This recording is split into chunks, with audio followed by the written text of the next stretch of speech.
Apa kitab-kitab yang diturunkan kepada para nabi? Jawab, al-kutubu utawi pira-pira kitab allati kang unjilat kang den turunake ala rusulihi ing atase pira-pira utusane Allah hifdzan krana jaga lisyara'i maring pira-pira syariat arbaatun iku ana papat.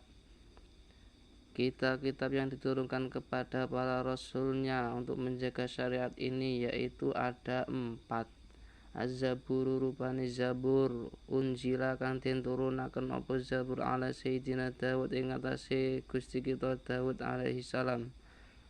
Yang pertama yaitu kitab Zabur. Kitab Zabur yang diturunkan kepada Nabi Daud alaihi salam.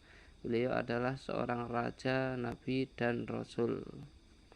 Wa Tauratulan kitab Taurat unjil kang den turunaken